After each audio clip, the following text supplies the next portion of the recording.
Salut, ici Maps!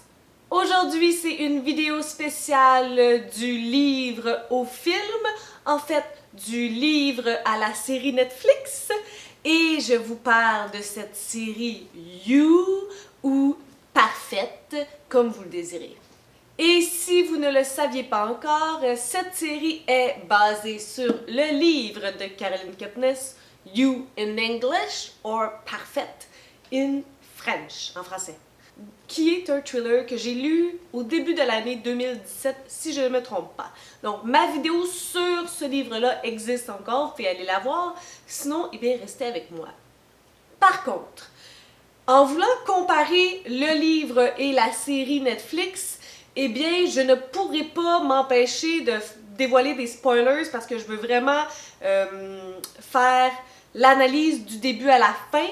Donc, si vous ne voulez pas de spoilers, ben, attendez d'avoir terminé la série ou d'avoir lu le livre. Si ça vous dérange pas, eh bien, restez avec moi. Donc, la prémisse de ce livre, nous suivons Joe Goldberg qui travaille dans une librairie. Et puis, Beck, ou Guenièvre, mais surnommé Beck, va entrer dans la librairie et ça va être pour lui le coup de foudre solide, gros coup de foudre. Donc, il va se mettre un peu à enquêter sur qui est cette fille, il va tomber solidement en amour avec elle. Et de façon très malsaine, tout ça, ça va mal finir. Donc, voici la prémisse de ce livre-là. Si vous voyez un peu la couverture, Beck est couchée dans un livre. Elle est couchée dans un livre.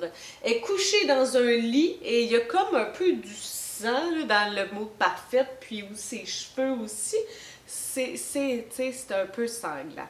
Et donc, moi, je me suis aussi prêtée à écouter la série Netflix au complet. Lorsque j'ai vu qu'il y avait une série Netflix à propos de ce livre-là, j'étais vraiment très excitée. J'écoute jamais ça, des séries Netflix, mais là, j'aimais vraiment ça, puis je voulais faire le parallèle entre les deux, puis c'était quand même assez frais dans ma tête, mais, tu sais... Alors, c'était vraiment comme super excitant, puis le bel acteur, tu sais, de Gossip Girl, hello, que j'allais l'écouter. Je vous dirais que, de façon globale, avant d'aller dans les détails, la série Netflix, elle est très similaire au livre. Ça a été bien suivi, quasiment de façon chirurgicale. Il y a des petits détails, des petites omissions, des petits ajouts dans la série, mais sinon, là, l'essentiel et même plus est vraiment là. Et en parlant d'essentiel, ce qui caractérise ce livre-là, c'est qu'on suit toute l'histoire du point de vue de Joe. Et Joe, c'est un garçon avec des problèmes mentaux. Il ne réfléchit pas de la même façon que nous. Ce qu'il fait, il pense que c'est bien. Donc, c'est un peu particulier de le suivre. Je vais partir un peu comme ça parce que la première scène de la série Netflix, c'est aussi la première scène du livre. C'est la rencontre de Joe et de Beck. Tu entres dans la librairie et tu retiens la porte pour qu'elle ne claque pas. Tu souris, gênée d'être une gentille fille. Tes ongles ne sont pas vernis. Ton pull col en V est beige et il est impossible de savoir si tu portes un soutien-gorge. Mais je pense que tu n'en portes pas. Ta propreté m'excite. Tu me murmures ton premier « bonjour » quand la plupart des gens ne font que passer devant moi. Mais pas toi. Avec ton jean rose un peu trop large, tu sembles tout droit sorti du petit monde de Charlotte. D'où arrives-tu? Tu es petite, un modèle réduit de Natalie Portman, quand, à la fin du film Closer, avec sa frimousse, elle en a terminé avec les méchants garçons britanniques et rentre chez elle en Amérique. Toi aussi, tu es de retour à la maison, ici. Tu m'as été livré un mardi à 10h06. J'habite à Bed-Stuy. Chaque jour, je prends les transports en commun car je travaille dans cette librairie du Lower East Side. Chaque jour, je ferme le magasin sans avoir rencontré quelqu'un comme toi. Regarde-toi, débarquer dans mon monde aujourd'hui. Je tremble et je m'avalerais bien un Temesta. Mais ils sont en bas et je ne veux pas avaler de Temesta. Je ne veux pas me calmer. Je veux rester pleinement présent, te regarder te ronger ses ongles sans vernis et tourner ta tête vers la gauche, non mordiller ce petit doigt, écarquiller les yeux vers la droite, non rejeter les biographies comme les livres de développement personnel. Merci mon Dieu. Tu ralentis lorsque tu arrives devant le rayon roman. Oui. Je te laisse disparaître entre les étagères roman FK. Tu n'es pas la nymphe standard, celle en manque de reconnaissance qui cherche un Faulkner qu'elle ne finira jamais. Un Faulkner qui se durcira sur sa table de nuit et dont les pages seront calcifiées si les livres pouvaient se calcifier. Ce Faulkner-là ne sert qu'à convaincre tes coups d'un soir quand tu leur jures que tu ne couches jamais le premier soir. Non, tu n'es pas comme ces filles-là. Tu ne mets pas de Faulkner en scène et ton jean est trop large. Tu as trop bonne mine pour Stephen King et tu n'es pas assez branché pour Eddie Julevitz. Qui vas-tu acheter? Tu éternues bruyamment. J'imagine à quel point tu dois être tumultueuse quand tu jouis. Je te dis à vos souhaits. Tu ris doucement et tu me lances petite coquine. Merci, mec. Mec. Tu me dragues, ma parole. Et si j'étais le genre de connard qui Instagram, je prendrais une photo de la pancarte FK, je filtrerais à mort et j'écrirais en guise de légende « Oui, fuck, elle est parfaite. » Calme-toi, Joe. Elle n'aime pas les garçons qui prennent trop les devants. Je me rappelle à l'ordre. Je remercie le ciel pour le client qui s'avance. J'ai du mal à encaisser son Salinger prévisible. C'est toujours compliqué. Ce type doit avoir dans les 36 ans et c'est seulement maintenant qu'il se décide à lire Franny et Zoe. Soyons honnêtes, il ne le lira pas. C'est juste une couverture pour dissimuler la pile de Dan Brown au fond de son panier. Travaillez dans une librairie, vous apprendrez que la plupart des gens ont honte d'être qui ils sont. Je glisse les Dan Brown dans un sac comme s'il s'agissait de porno pédophile et je le félicite en disant que Franny and Zoe est vraiment un livre formidable. Et la caisse, tu es toujours au rayon FK. Je discerne ton pull beige à travers les rayonnages. Si tu attrapes un livre sur l'étagère du haut, je pourrais voir ton ventre. Mais tu ne le feras pas. Tu as pris un volume et tu t'assois dans l'allée. Peut-être vas-tu rester ici toute la nuit. Peut-être que ce sera comme dans le film Où le cœur nous mène, une adaptation du livre de Billy Letts, peu fidèle et du coup pas trop mauvaise, avec Natalie Portman. Je te rencontrerai au milieu de la nuit, sauf que tu ne seras pas enceinte et que je ne serai pas l'acteur timide du film. Je me pencherai vers toi et je te dirai « Excusez-moi, mademoiselle, mais on ferme. » Tu lèveras les yeux, tu me souriras. Moi, je ne suis pas fermée. Un temps, je suis grande ouverte, mec. L'homme Salinger Brown me tire de ma rêverie. Il est encore là? Il est encore là. Je peux avoir su? Oui, pardon. Il me l'arrache des mains, il ne me hait pas. Il se hait, lui. Si les gens savaient gérer leur haine d'eux-mêmes, l'interaction avec les clients serait plus douce.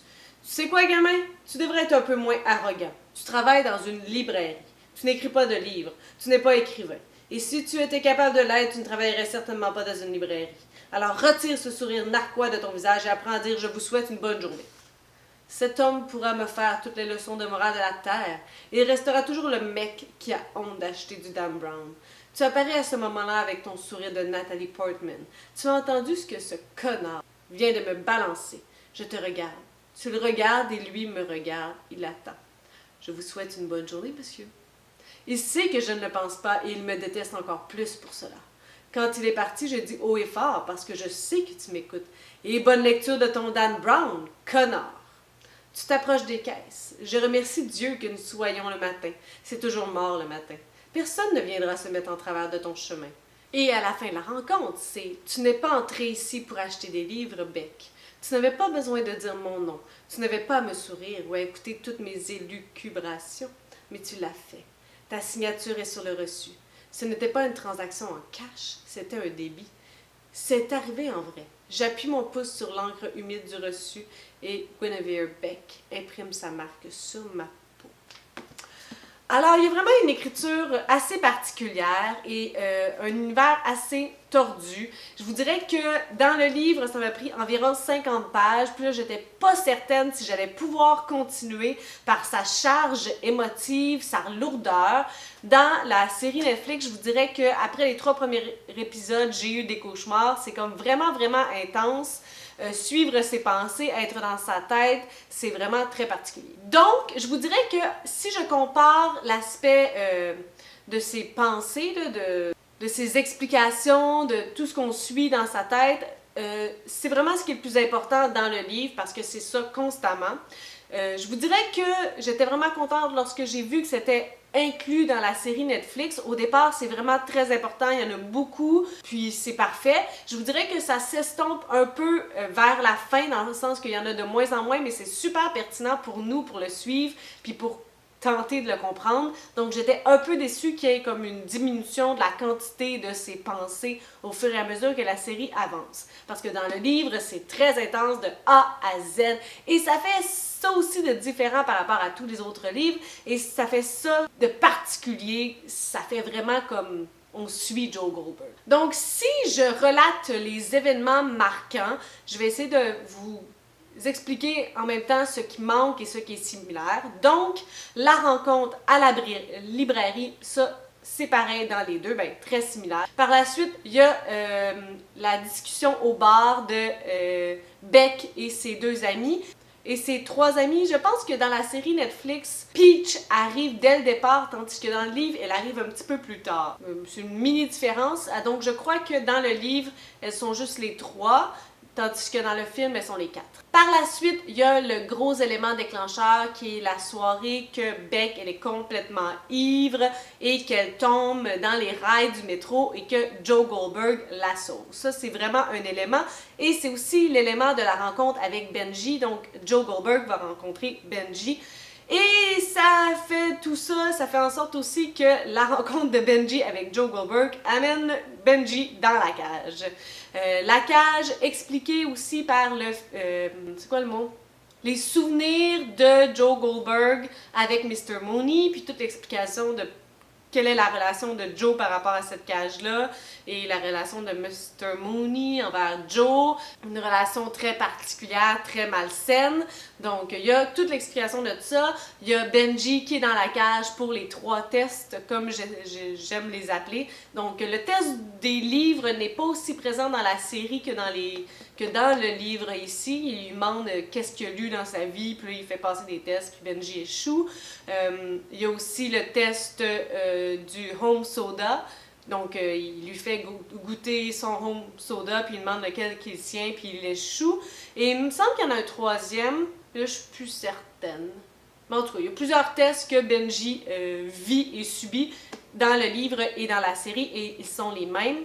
Et il finit par mourir là. C'est le premier meurtre officiel. Il y a aussi Candace qui arrive plus rapidement, je vous dirais, dans le livre que dans le film. Et c'est beaucoup plus clair qu'est-ce qui s'est passé entre Joe et Candace dans le livre que dans le film. Dans le film, il y a vraiment comme un aspect mystique, un peu mystérieux par rapport à qu'est-ce qui s'est passé entre lui et elle, alors que c'est très clair dans le livre que il l'a tué, tu sais. Après ça, il y a l'épisode du penthouse de Peach où il rencontre Peach, où il y a plusieurs événements qui se passent par rapport à ça, donc qui est un peu plus officiel avec Beck. Le docteur Nikki, dans le livre, arrive rapidement. En fait, il arrive plus vite que la mort de Benji. Dans la série Netflix, il arrive plus tard. Donc, il arrive vraiment lorsque tout va bien dans la tête de Joe avec Beck, tandis que là, il arrive bien avant qu'il soit officiellement un couple. Il y a une petite différence, puis je comprends pourquoi ils l'ont tassé. Dans le livre, il y a comme une grosse situation avec Curtis qui travaille à la librairie avec Joe, qui est pas tant pertinente à mettre en série. Je comprends pourquoi ils l'ont effacé, puis ils ont mis tout de suite Ethan. Donc, Curtis n'apparaît pas dans la série télévisée, mais est dans le livre. Par la suite, il y a l'histoire du stalker de Peach, il y a l'agression physique de Joe envers Peach, le capitaine, donc le père de Beck, mais là, ça aussi, ça amène autre chose. Joe, il se demande c'est qui le capitaine, avec qui elle le trompe encore. Et là, c'est là qu'arrive Ethan dans le livre, mais nous, dans la série télévisée, on le connaît rapidement. Ethan, il est là dès le départ, donc il y a une petite différence ici. Le fait que Beck va travailler à la librairie avec Joe, la maison de retraite avec Peach et Beck, puis là il se passe beaucoup de choses. Là, Joe, il y a des accidents, puis dans le livre, il s'en va à l'hôpital. Dans la série télévisée, il s'en va quand même à la maison de retraite avec Peach, même s'il est amoché, même s'il y a une commotion cérébrale, c'est comme vraiment fou. Et il y a la mort de Peach. La mort de Peach qui est différente dans le livre et dans l'adaptation en série. Dans l'adaptation en série, c'est une histoire de gun, là. Elle veut le tuer, puis là finalement ils se battent, puis c'est lui qui finit par la tuer. Dans le livre, c'est un peu plus flou, elle marche sur la plage, puis il la frappe, ou je me souviens plus exactement des détails, mais il finit par lui mettre des roches dans les poches puis la laisser vaguer dans l'eau. C'est un peu différent. Et il y a Candace qui arrive encore. Ben, dans la série, je vous dirais que c'est plus là qu'elle arrive. Dans le livre, ben, elle est là depuis le 3e chapitre. Et Karen Minty, ça a été ma surprise du tout au tout parce que je me souvenais pas du tout d'elle dans le livre, mais elle y est. Par contre, le but de Karen Minty dans le livre et dans la série est différente. Dans la série, c'est comme si il laissait vraiment partir Beck, ce qui ne fait pour moi aucun sens compte tenu de toute la charge émotive. Même, c'est pas nécessairement par rapport au livre, mais ça fait aucun sens avec tout ce qu'il a vécu avec Beck qui la laisse vraiment partir. Là. Non, ça marche pas. Karen Minty, dans le livre, il l'utilise vraiment comme pour se pratiquer à être un meilleur chum pour Beck. Mais il n'y a pas de situation qu'il l'a laissé partir. C'est vraiment comme, elle arrive là, puis ça se passe, puis il veut vraiment juste comme l'utiliser. Le but est vraiment différent. Il n'y a pas une vraiment histoire d'amour-ish, comme dans la série. Puis là, ben, dans le livre, il y a les preuves que Dr. Nikki couche avec Beck, et ça prend pas tant de temps dans le livre, ben, c'est la 3e victime de Joe. Ce qui est très différent de la série, parce que dans la série, Dr. Nikki ne meurt pas. Lorsque Joe essaie de trouver des preuves, il n'en trouve pas. Donc, il y a vraiment une grande différence par rapport à ça dans le livre et dans la série par rapport à Dr. Nikki, qui a vraiment un gros impact par rapport à la suite aussi. Par la suite, eh bien, l'inévitable arrive beaucoup plus vite dans le livre que dans la série, mais Beck découvre le poteau rose sur Joe. Et là, elle n'est pas capable de lui mentir, donc Beck s'en va à la cage, elle aussi. Et là, elle essaye de s'échapper et tout, mais l'inévitable est inévitable. Elle y va y mourir dans la cage. Donc, ça finit comme ça. Des petites différences, comme je vous disais, tout au long de la linéarité de l'histoire. Par rapport aux amis de Beck, il y a, dans le livre, elle s'appelle Shanna, puis dans la série, elle s'appelle Annika. Une petite différence. Une grosse différence, c'est Ron et Paco, qui est vraiment un gros dossier de la série You, la série Netflix. Il n'existe pas du tout dans le livre. Là, je me posais vraiment des questions en voyant la série. J'étais comme, mon Dieu, je me souviens pas de ce personnage-là, je me souviens pas de tous ces abus-là envers, la relation, le cycle de violence entre ses voisins et tout ça. Mais c'est pour ça. Il n'existe pas du tout Ron, Paco n'existe pas du tout dans le livre. Et je trouve que c'est mieux ici parce que ça fait un peu dichotomique avec qui il est. Là. Il a pas le temps, il prend pas soin d'un enfant, le Joe, là. Il est psycho, là, comme ça marche juste pas. J'ai compris, il voulait comme ajouter probablement dans la série une touche d'humanité, mais il est pas supposé en avoir une touche d'humanité. Il est vraiment plus cru, il est vraiment plus acide dans le livre que dans la série, croyez-le ou non. Il y a aussi la mère de Beck, qui existe beaucoup dans le livre, qui est comme très lourde dans la vie de Beck, qui n'existe pas du tout dans la série. Et je pense pas mal que ça fait le tour. Donc, si vous n'avez pas lu ce livre-là, s'il vous plaît, lisez-le si c'est une thématique qui vous intéresse à vous glacer le sang. Si vous n'avez pas vu la série Netflix, eh bien, allez-y aussi, j'ai vraiment adoré. Et il y a un 2e tome que Caroline Kepnes a fait, qui n'est pas traduit en français, qui est Hidden Bodies. Donc, j'ai entendu dire qu'il y aurait probablement une suite de cette série Netflix. Ils vont probablement se fier sur Hidden Bodies, mais je ne l'ai pas lu, donc... Mais ce que ça dit, c'est que tous les corps que Joe a laissés derrière lui vont éventuellement le rattraper. Donc ça devrait être un peu difficile pour Joe dans cette 2e saison et dans ce 2e livre-là. Si vous les avez lus, n'hésitez pas à m'en parler en commentaire. Donc pour moi, l'adaptation cinématographique de You du livre à la série Netflix, elle est assez solide, assez représentative du livre. On aurait pu difficilement faire mieux. Il y a les passages qui ont été coupés ou modifiés se justifie assez bien pour moi. Il y a aussi certains changements comme la longueur entre le moment que Beck se fait attraper dans le livre qui est beaucoup plus court, dans la série qui est beaucoup plus longue, qui se justifie par le fait qu'il devait faire 10 épisodes, donc 9 épisodes, donc forcément il fallait du jus quelque part. Je dirais que peut-être le seul hic pourrait être que Joe est pas assez acerbe, cru dans la série par rapport au livre et il est beaucoup trop beau dans la série. Dans ma tête, l'image que j'avais de Joe, c'était pas nécessairement un homme charismatique. Forcément, il devait avoir un certain charisme, mais l'acteur dans la série Netflix est tout simplement trop beau. Quoique je dois souligner son talent d'acteur parce qu'il le campe vraiment bien, Joe. Il est vraiment très crédible à m'en faire glacer le sang.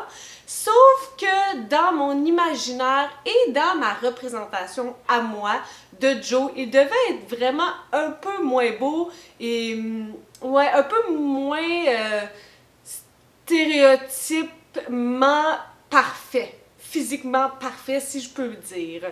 Donc, sinon, je suis vraiment contente de son adaptation. J'ai eu beaucoup de plaisir à la regarder.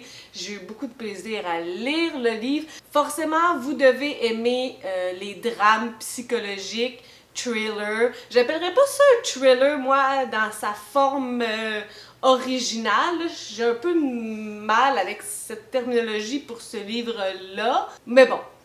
Vous devez aimer ce genre-là, glauque et très dark, parce que ben, sinon c'est sûr que vous n'allez pas apprécier, puis vous apprécierez pas non plus la série de Netflix. Mais si vous aimez toutes ces choses-là, s'il vous plaît, lisez-le. Sur ce, si vous avez des suggestions, des critiques, des commentaires, n'hésitez pas à le faire en dessous de ma vidéo. Je publie des vidéos à tous les 3 jours. Si vous aimez celle-ci, n'hésitez pas à mettre un petit pouce ou à vous inscrire à ma chaîne. Et sur ce, je vous souhaite de bonnes lectures.